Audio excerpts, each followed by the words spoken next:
Good morning, everybody. Thank you so much for joining us. So you can either use ReadyTalk, press *6 to mute the line at your end, or just simply use your built-in mute functions on your telephone. Let's get started. And I'll hand over to Adam. Thank you, Adam. Good morning, everyone, and thank you for having me today, Derek. I appreciate it. For those of you joining us for the first time today, in our last webinar, Cass Pope walked us through the 9 key questions you need to answer to start building your content marketing strategy.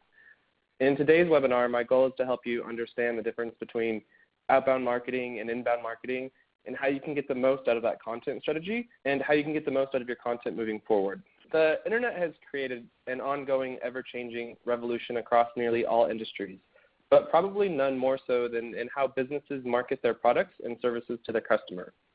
Quite literally, a seismic shift in consumer behavior has occurred in just a few short years. And during this time, smart companies have adopted inbound marketing tactics, while others have been reluctant to make the jump because what they've been doing has kind of been working, or it's the way that they've always done things. Or they see inbound marketing as a mystifying new world that they're afraid to take the leap. I think the best place for us to start today is just a quick overview of what outbound marketing is, and then a quick overview of what inbound marketing is. Outbound marketing refers to traditional marketing tactics where a marketer pushes their message out far and wide and hope it resonates. So outbound is more of a hard sell to anyone that's out there regardless of their degree of interest. So that's TV commercials, print ads, radio advertising, direct mail marketing, door-to-door salesmen, cold calling.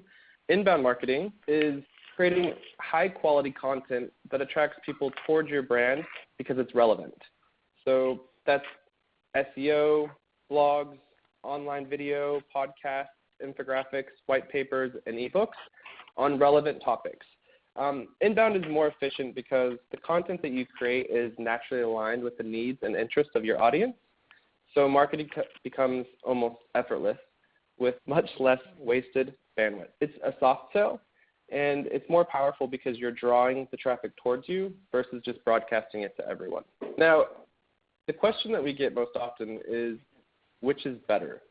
And I think a lot of inbound marketers are going to come in and just say inbound marketing is better, and they're going to give you some really great stats to why. I have a different stance on it, and it's that it's really industry dependent. I think that you need to blend the two together to get the best results, but I'm going to go through the pros and cons of both and hopefully give you a better understanding of what you need to be thinking about for your business.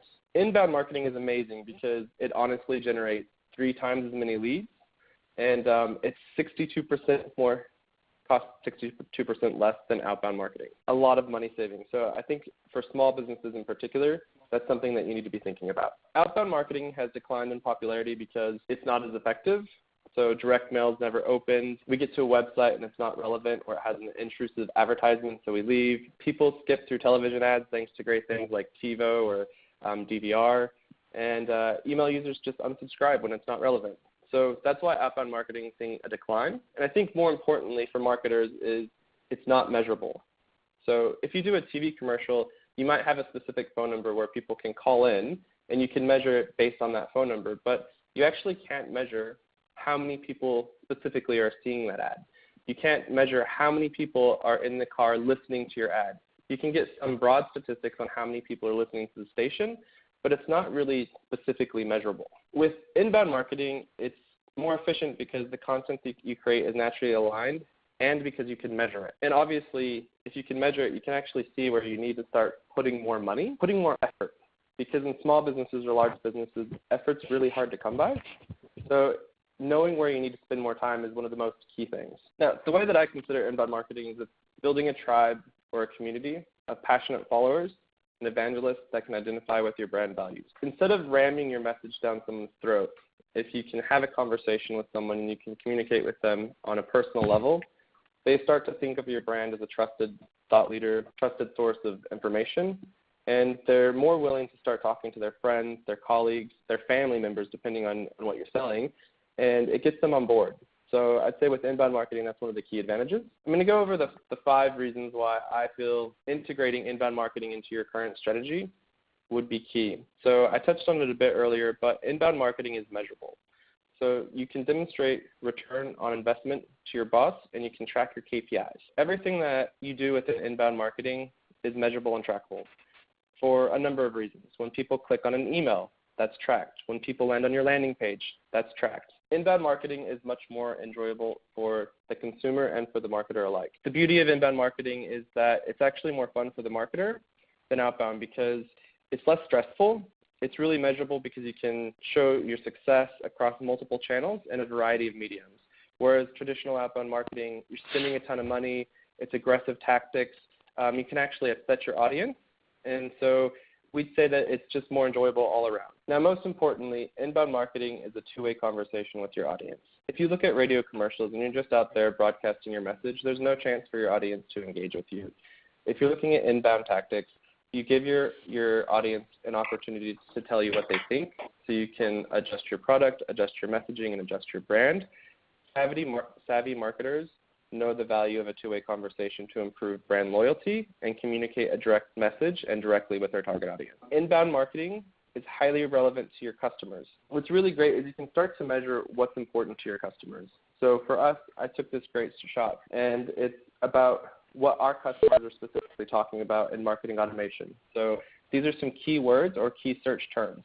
And what they did was they gave us insight into specifically what we want to be speaking about. So the content that fuels inbound marketing is so highly relevant that they don't feel like they're being marketed to. So now when I go to Kathy and I talk about advertising and marketing, she doesn't feel like she's being marketed to because that's something that she was specifically looking for information on. So for example, say you sell hiking or camping gear and your audience is passionate about all the things that they can do adventuring in the great outdoors. One simple idea is to create a Facebook marketing campaign with an explainer video, an infographic, or a blog article to say how to choose the right hiking boot. This is a highly relevant piece of content to the potential audience. So instead of just doing a broadcast, you're actually less expensive and more cost efficient. The average cost per lead is significantly less with inbound marketing. Overall, inbound marketing is less expensive because it relies on high-quality content to be successful. For example, in the old days, you might have spent $35,000 on a full – I know I'm going a little bit quickly, guys. Sorry, this is my first webinar. I'm a bit nervous. I actually prefer a two-way conversation versus just talking. It's a bit nerve-wracking. Now, it's less expensive, more cost-efficient. I think you guys have got that. I think what I'd like to do now is start to answer a few questions about inbound marketing that we hear a lot. So the first one is, does this mean that you guys should throw out outbound marketing in favor of inbound marketing? And I said it a bit earlier, but the best strategies will blend the two together, and it's really dependent on your industry. So for us, we're a marketing agency, and we primarily focus on inbound marketing, but that doesn't work for a lot of companies. What you can do is you can speak with content agencies like us, and you can speak with people like Derek who have insights specifically into your industry, and they can give you tips in the tools that you need so you know which one you should be favoring. And then obviously over time, you can see what is working and you can adjust your strategy. And that's really important to remember about a strategy is it's not set in stone. It should be constantly evolving. The next question is, how do you know if it's the right time to make the switch? And the answer to that is the time's now. If you haven't made the switch to at least adapting an inbound methodology, you're behind the curve and your results are suffering from it. Your sales are suffering from it. Whatever your business objective is, it is suffering. And I guess the next and the most important question is, how can you get started with inbound marketing? Now, the answer to that is really simple, and this is kind of what I'm more comfortable talking about, so hopefully it'll show. It's marketing automation. So marketing automation are these really amazing platforms. There's tons of them out there, and choosing the right one is really dependent on your business, but obviously at Curated Content, we prefer the Oracle Marketing Cloud and specifically Eloqua. There are a ton of competitors out there, but when you start to look at what you're getting in the platforms, you'll see that some of them pull ahead, and in our mind, the Oracle Marketing Cloud is really at the top of the line. It's absolutely amazing. So I'm going to go into a little bit about what we do with our marketing automation platform and how marketing automation platforms can help your inbound marketing effort. I guess the first place to start is, why is marketing automation important? And I'm not going to read off the slide here, but simply put, it makes our life easier. So at Curated Content, we have a team of about 15 to 20, and if we didn't have marketing automation, we would need a team of about 30 to 40, and we still wouldn't be able to get the same results as we got when we adopted to a marketing automation platform. It's because, one, it holds all of our data in one place, which is amazing. I don't need to manage 15 logins. I don't need to go to one screen to find data. I don't need to go to another screen to find data or talk to 4 different people to figure out what I need. Everything sits in one central place, and I know how to do everything by myself. I was on another marketing automation platform 4 years ago, and I didn't know how to use it, and so I stopped using it. And I went back to doing direct emails, and I moved away from marketing automation, and I was staying up until 6 and 7 every night, and that's when I would leave the office. I'd go home, I'd eat dinner, and then I'd start working again because there was just so much to get through. So the most important key takeaway is inbound marketing with marketing automation makes your life easier, and it will save you a ton of money. And that's not something I'm making up. The stats are actually on my side. So 58% of the top performing companies, defined as those who were marketing contributors more than half of their sales pipeline, have adopted marketing automation. 63% of companies that have outgrown their competitors are using marketing automation. And 79% of the top performing companies have been using marketing automation for more than 2 years. I think people throw stats down our throats quite a bit, and we might feel that they don't apply to our business. When I started my first job in Australia, I adopted a marketing automation platform. And in the first 6 months, we saw 12 times return on our investment. I've since adopted that at my next 2 jobs, and the investment's been even larger. So these aren't just stats that are for big corporations or companies that aren't like yours. This is for a company that started in Australia that is small and is growing very quickly. So it is relevant to your business. And if you are a big company, I'd say, we're meeting with companies with massive marketing teams, and they have a real fear of shifting from traditional marketing to inbound marketing and how they're going to manage that and what that's going to look like and how they're going to measure effectiveness. The answer is a marketing automation platform. If you handle your migration and your onboarding right, you're going to get results in the first 3 to 6 months, possibly even sooner. What are the capabilities of a marketing automation platform? That's a really difficult question to answer because it's completely dependent on the platform that you go with. You have platforms like Eloqua and the Oracle Marketing Cloud where you really have access to everything. So their solution is so vast that all of your needs can be met. But I'm specifically just going to go into what their offerings are at the moment and give you an idea of what that looks like. So for us, one of the biggest things is targeting and segmentation. If you guys are focusing on all Australian businesses, your results are going to suffer. If you laser focus on specific industries like healthcare or technology, you're going to realize because you're focusing your efforts, you actually make better headway. So targeting and segmentation is incredibly important. Campaign management. So where all of your campaigns sit, where all of the information on their performance, where everything really sits, it sits in your marketing automation. Sales enablement. So right now when someone opens an email, my sales team knows. When someone opens an attachment in their email, my sales team knows. They get an alert. And that's really important. When one of their leads goes to our website, my sales team knows. You don't get those kind of insights without marketing automation. Lead management, obviously managing your leads is very important, so I don't need to go into that, but marketing automation helps with that. Marketing measurement, that's the most important to me because I'm an analyzer. So I sit behind a computer all day and I analyze our strategy and the strategies for our customers, and I try to make strategic recommendations on the way that they can improve. And without the metrics that marketing automation platforms give me, I wouldn't be able to do that. And then obviously social media marketing, having the ability to post on Twitter and Facebook and Google Plus and on all the other platforms in one place and track the performance and actually reply and engage with your audience in one screen, it's invaluable. And I can do that for my entire team, not just for me. I can do it for both companies that I work at. I can do it for my team. I can do it for another company. I can do it for all of the businesses that we do social media marketing for, and that's all because of marketing automation. Now, what that all really means is customer lifecycle marketing. It's marketing for every stage of the buyer's journey, the customer's journey, and it's really keeping in touch with your customers throughout the entire journey. You don't get to do that, and you don't get the insights that you need to do that if you don't have a marketing automation platform. We're well under time because I'm nervous and I talk fast, and I know that. But what I'm really good at is answering questions and giving you guys specific strategies in how you can improve your content strategy with inbound or outbound marketing. So I'd love to start taking questions and just start a conversation. Adam, before we do that, can I just take you back? That targeting and segmentation. So for those customers and folks on the line who have a marketing automation platform, and if that happens to be Eloqua, we know the segmentation is really deep, and so we can do a lot of really cool things from a segmentation point of view.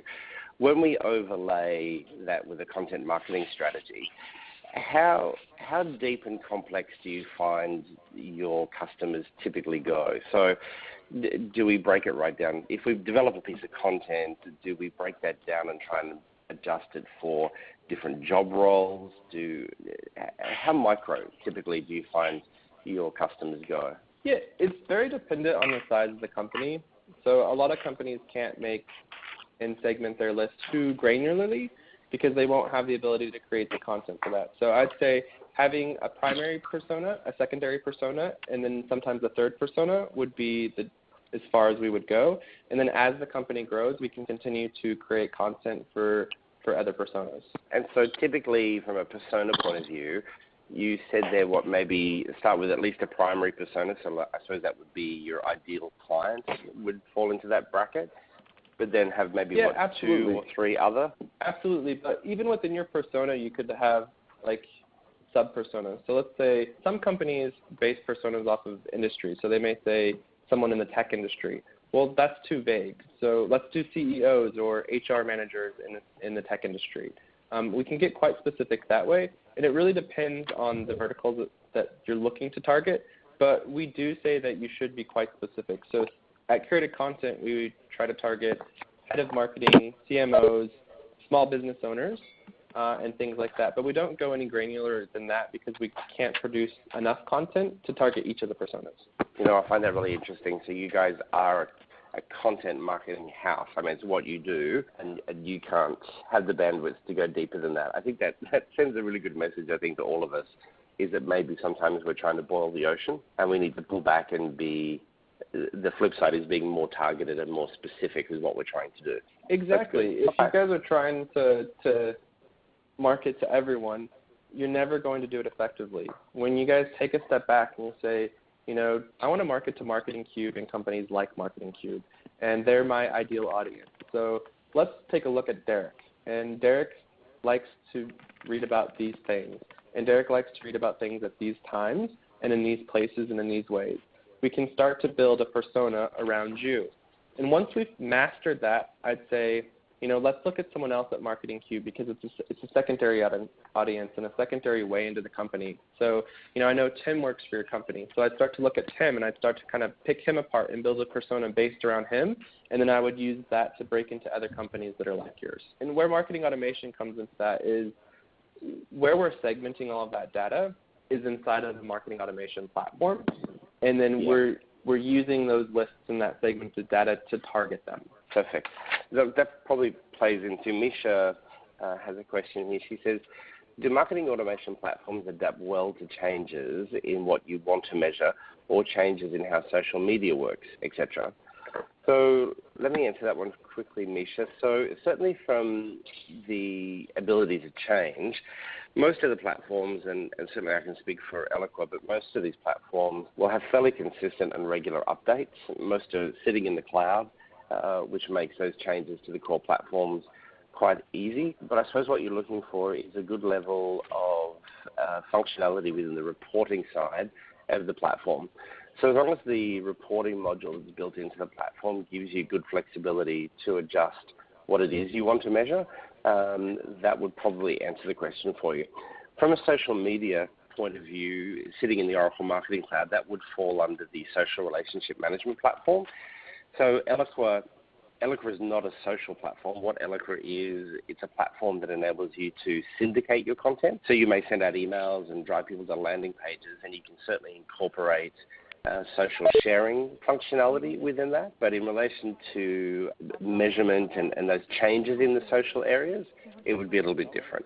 I think you'd probably be looking at reporting from your actual social platform in line with also social relationship management or a corporate or enterprise level social marketing platform. If there's any other questions, folks, just please go ahead and use the chat feature to shoot those questions through, and we can get Adam to walk through those for you. Go ahead, Adam. In addition to what Derek said about social media marketing, I'd say kind of what Kat covered in our first session was setting goals early on and knowing what you want to measure. Those goals do change over time as you achieve them, or as you see that some of them were actually vanity goals and don't specifically help you drive what's important in your business. So we are always changing what our goals are. Definitely, we track all of our goals in our marketing automation platform. So there's a question here from Kathy Anderson. She says, how big does a business need to be before considering paying for and using automation platforms, and how much time is spent using it, i.e. from a staffing time perspective? Kathy, great question. So at Marketing Cube, we've got about 40-plus clients across Australia using Eloqua, and our client base is really quite diverse. So of the smaller customers, we have a couple of companies in the training area, so provide training into the corporate space. One of those, the CEO is the CMO, is pretty much everything, and she drives her whole business using the Eloqua platform. Another training business with, I think they've got 2 staff, they use the platform. But you would go then right up to the large corporates like American Express, Macquarie Bank, Canon, who have large and extensive teams using Eloqua. But at the end of the day, they're all using the exact same platform. So in relation to how much time would be spent, that's always a hard one. I have a distorted view because I'm using it all day, every day, but I'm using it both on our business but also with our customers. But as for, because you've got the ability to produce content ahead of time, so you could effectively schedule something to happen next week. You don't have to sort of do it right now and hit go straight away. I would suggest that if you probably set aside 20% of your time on a weekly basis to focus on what you're doing, but there's time that you will spend using the platform, but there's also time that you will spend strategizing and developing messaging and content, etc. Once that's developed, it then needs to be loaded into the platform in order for you to execute. So hopefully that helps, Kathy. Please ask another question if you need to. Rebecca has a question. She says, hi, just wondering, will we get these slides? Also haven't got the slides from last week. Will we get these? The answer is yes and yes to both. We'll have all of the slides available for you, Rebecca, and we've just got the last session to conclude next Thursday. So hopefully you'll join us there. But yeah, all of the slides will be available, not a problem. Thanks, Kathy, for that feedback. And Kathy, as I had coffee with you last week, I'd say knowing a bit more about your business and some of the challenges that you're having and some of the goals that you have with growth, even though you're still what would be considered a startup or a small business, it is the time for you guys to start looking at marketing automation platforms. And I think last night, you and I were emailing back and forth, so it's a great example. As you were opening my emails, like I said earlier, I could see that you were opening them. I knew that you were going to respond right away, or while I was in the airport, your call coming in is actually logged into our system. So if I wasn't available today, Asha from our team would have been able to say, oh, hey, Kathy, I noticed that you talked to Adam yesterday, and there would have actually been a note in our marketing automation platform specifically about what you and I were talking about. Then the email that I sent to you, it actually went into the marketing automation platform as well. So if Asha wasn't available or I wasn't available and Kat called you, she would actually be all caught up on her notes. And it's really powerful, but I'd say for your business, it's definitely something that I'd recommend that you start looking at now versus down the road. And to be honest about the time commitment, onboarding a marketing automation platform for the first time, I think 20% is realistic, like as a daily measurement. But the first few weeks, it's going to take more because there are a lot of tools and features that you need to familiarize yourself with. But there are amazing companies like Marketing Cube who help you through that process. And Derek's amazing at it. So I'd say I would definitely recommend having an offline conversation with him about specifically what that would look like for your business. Rebecca's just asked, this is cool, so does the platform automatically send across all the areas we need to go out to the world? Rebecca, can I just get you to clarify that for me again, maybe with another chat, or even if you wanted to unmute your line, What do you mean there by automatically send across all areas of the world we need to go out to? Give me for a second. Certainly from an email distribution point of view, obviously you can email anybody in the... Yeah. Hi, Rebecca. Sorry, could you clarify that for me, please? I was just trying to work out whether it actually goes out to, like if you wanted to go to bloggers and also social medias. Using the platform, can you target that you want it to go out to a number of different people? Oh, I see what you're saying. Sorry. So within the Oracle Marketing Cloud, there's a number of applications. The Eloquent platform is focused on email and landing page functionality. And, of course, you can do anything with that, and you can take landing page URLs and drop those into various social sites. If you wanted to direct content into, for instance, Facebook or Instagram or Twitter, those sorts of locations, you would need to look at the social relationship management side of things. If you wanted to go into specific blogs, though, that really becomes more of a banner ad type scenario. Because most blogs don't typically open themselves up for that sort of content. You would need to do some advertising to get inside those relevant blogs, etc. You can listen to what's happening in many blogs, but you can't always obviously interact. There's privacy issues, etc. at play there as well. Does that help answer your question? Okay. Yep, that's no great. Thanks, Rebecca. And thanks, Kathy, for your feedback. Appreciate that. How else are we doing? I'm noticing one of the folks on the line has been tweeting about the session today, so thank you for that, Laura. Appreciate that. Any other questions? Derek? Okay. Yeah. I have a question. I think it would be really beneficial if you could kind of walk through how a marketing automation platform specifically helps with sales enablement. And I know a few of the things, obviously, because we're using them, but I know that even us, we don't use the tools to their full capabilities. And that's something I think that a lot of companies struggle with because we hear that quite regularly. Yeah, absolutely. Most platforms, to some degree, will have exposure of certain data that you can maybe push into a CRM platform, for instance, but many are very focused towards the marketer. So what Eloquent have done to combat that issue is to look at the information and the data that really is most relevant to the salesperson. And I suppose the first caveat for most salespeople is that the salespeople are really interested in what an individual is doing, whereas marketers, we spend all of our time looking at what large groups of people are doing, potentially thousands, as we segment based on behavior and based on profile. So Eloquent deliver a solution called Profiler, which is a nice graphical representation of an individual. And you can either access something like that as an individual page, or you can actually embed it into a CRM. So if you're using Salesforce, or if you're using Oracle Sales Cloud, NetSuite, who else comes to mind? Microsoft Dynamics, those sorts of platforms. Profiler is something that enables you to, when looking at a contact within the system, you can open Profiler, and Profiler will show you all of the emails that have been sent by marketing, all of the emails that have been opened and clicked on, all of the landing pages or website pages that person has looked at, any forms that they've submitted, along with the responses, etc., to the questions within the form as well. So Profiler is a brilliant tool that you can access, as I said, in the CRM. Salesperson can access it on their phone when they're out and about. So there's a whole range of ways that they can do that. Another tool that has been devised, and again, this is not unique, I don't think, to Eloquent. Some of the others do offer a similar thing. It enables marketing. It's called Engage. And so Engage enables marketing to build out a range of branded communication templates, which then enable the salesperson to access those templates and have a one-on-one experience, but have all of the following and the tracking, etc., that happens with a major campaign as well. So if you're running an event, for instance, marketing can produce a template. The salesperson can then access that template. They can add some comments to it, etc. They can add a little bit of text, like it's great to see you last week, thanks for the coffee, etc., and that can go out. So marketing are happy because it's on brand.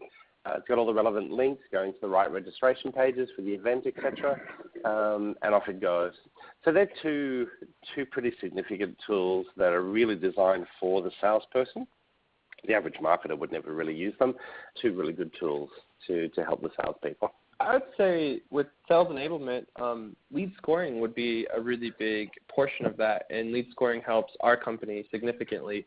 And how do you feel about Eloqua's lead scoring tools? I love them. Yeah, that's really funny that you should say that, because that's a no-brainer why I didn't say that. But lead scoring is actually embedded into the Profiler tool. So lead scoring is a way to provide metrics around the quality of a lead, and it's based on both the profile of the person, but also their engagement. So a lead score from an Eloqua point of view is not something that you sort of start at 0 and reach a maximum of 100. A person's score can fluctuate over time, because while their profile typically remains reasonably static, the actual level of engagement across all of your assets, so opening emails, visiting your website, visiting landing pages, forms, etc., all of that type of engagement does fluctuate over time, and so that impacts the scoring model. And so yeah, that's actually visible when you're looking at Profiler. So when the salesperson's in the CRM or they're looking at Profiler, they'll see the lead score right there against the contact. And yeah, and that can have an influence and helps them prioritize their time. So instead of looking at a list of 1,000 people saying, oh my gosh, where should I start? Who should I call first? They can actually look at that with an overlay of a lead score and then start to direct a little bit more targeted activity from their point of view. Marketers can also use the lead score. So when you're sending out invitations maybe to events and you really want to get that right audience and that highly engaged audience, you can also incorporate the lead scoring model within your segmentation to help you qualify some of those people before you even send out the communications. So yeah, thanks for that very subtle plug, Adam, for lead scoring. We appreciate that. I'd say the great thing about lead scoring, at least for our business, is, our sales team is rather small, and what we found when we started to do a little bit of research is that they were spending too much time chasing leads that probably weren't going to close. And when we started to analyze all of the data that was inside our marketing automation platform, we could actually start to identify who we should be spending time on and what the likelihood of them to close were. So now, instead of spending her time chasing multiple leads, what happens is, I have a meeting with our head of sales once a week, and I don't have to, but I do it because it's good for us to know what's in her pipeline, and it's good for her to know what's in our pipeline. But we just kind of sit there and we have a conversation and we adjust our lead scoring as we need to, because with every sell that we make, we get more insights. So we only adjust ours every 3 months, otherwise it'd be really painful. But our sales have gone through the roof, realistically, and our close times have shortened. And that's something that I think no matter what the size of your business is going to make a really quick and powerful impact. Yeah, we find that the lead scoring impacts sales from the point of view of prioritizing their time. As that example I gave you, look at a list of 1,000 contacts. Well, where on earth do I start? And the lead score certainly gives you the ability to focus your attention. And it's another data point you can look at to prioritize yourself around, well, really, who should I be calling today? And you obviously want to call the people who are engaged, the people who are looking, who are reading, who are downloading, are interested in your content. It's just another point. It's another indicator. It's interesting in the not-for-profit sector, we have some clients in that space, and they hate the word lead, generally speaking. They see it as a very corporate type of language. But so they use lead score, but they refer to it as an engagement score. And because you have the ability to have multiple lead scoring models within at least the Eloqua platform, lead score works well for prospects. But of course, once you have customers, and customers engage with you differently than prospects do. And so sometimes what you want to do is have a look at an engagement score. And so using exactly the same interface, you can go through that process to build an engagement score potentially for customers. We've got another question here from Misha. She says, do marketing automation platforms help you do things like A/B testing to see which messages are more effective? Yeah, absolutely. Certainly within the Eloqua platform, there's an A/B testing option which you can automate as well, Misha. So when I say automate, you send out your 2 emails to a segment within your database. You tell the platform what the winning metric needs to be. So is it based on opens? Is it based on click-throughs? What is the winning metric? You tell Eloqua what you want that winning metric to be, and then it will automatically identify the winning email out of the two from the A/B testing, and then the remainder of that segment is sent the winning email. And again, you can also overlay that with a time frame. So do you wait an hour? Do you wait a day? How long do you wait in order to measure it? And then out you go. A/B testing is very common in a B2C world where you're typically looking for very quick responses. Certainly some B2C clients, they'll have a testing period in some cases of 30 minutes or even maximum an hour. In the B2B world, though, where we do A/B testing, I'm seeing more customers probably waiting a day or two before they complete the testing and then execute. But yes, in response to your question, yes, that ability to do A/B testing automated is available. And that's a standard part of the platform. Do you have any other questions there from people? Sorry, Adam, go ahead. Another thing that I think would be really great to touch on is obviously, we build a lot of our landing pages on our marketing automation platform, and that's really great because I don't have to go out of house anymore. I don't have to always go to a developer. So one, that saves a lot of time. But I'd say on those web pages, some things that marketing automation platforms allow you to do is use dynamic content. If you have a standard website, you might not have that capability. And I think we should just touch on that because if we're looking at what's trending and what the future is, dynamic content really is what the next big thing. Sure. So dynamic content is delivered at a very basic level. We just recently changed our newsletter, but our previous newsletter, for instance, at a very basic level would have a banner across the top. And it was just a thin line banner, and it had a shot of Sydney Harbour. It had Auckland Harbour, a tram going down Flinders Street in Melbourne, etc., for each of the cities around Australia and New Zealand. And so those different images were presented to people based on their profile data that we have based in sitting in Eloqua. So that's dynamic content. Dynamic content enables you to present either an image or the written word to people based on profile information that you have. And it's not just simply from a landing page or website point of view, but it's also from an email point of view. So if you're sending out an invitation potentially to an event and you want to push it out to a large number of people, how you position an event, in our world, we're always talking to marketers. So the way we would pitch an event to a CMO is probably going to be different to the way that we would push it out to maybe a marketing manager or someone who is an individual contributor within a marketing team. So dynamic content enables us to achieve that level of granularity in an automated fashion without having to produce multiple versions of things. We can just simply prepare the copy, drop it into the email, and then one of three options. We'll either get a CMO. You always create a default as well, just quietly. So you've got a default, you've got a CMO, a marketing manager, and potentially an individual contributor. So yeah, absolutely, dynamic content in all its forms, whether it be on a website page, Eloqua landing page, or even actually in the email itself. You can have quite a bit of flexibility there. Yeah, I know when we implemented dynamic content for curated content, our engagement went through the roof. Is your experience similar? And if so, do you have any percentages? I wish I would have pulled that data before I came. Yeah, look, I wouldn't have any percentages necessarily off the top of my hat. We have some customers, though, who use dynamic content quite extensively. Some customers in the financial services space, but also in real estate as well. And I think the only stat I can recall, we did a campaign recently helping our customer in financial services, I think it was.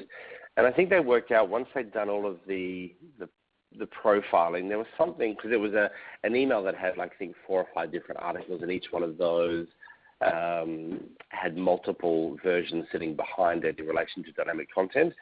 And I think they worked out there was something like 5,500 possible iterations of what that email might actually look like when it got into people's inboxes, because it was the dynamic content then overlaid with the actual profile. And I think it was linked from memory to product information as well. So very specific and very targeted emails. It's a little bit like for anyone that subscribes to Virgin Mail or Jetstar Mail, the ones that come in and give you all the good deals.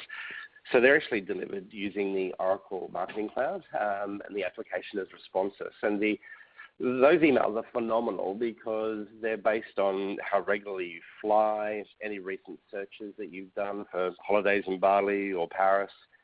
I know I'd rather go to Paris just quietly. And so those emails are actually really personal because it's based on all of that information. It's also based on your status level with the airline, etc.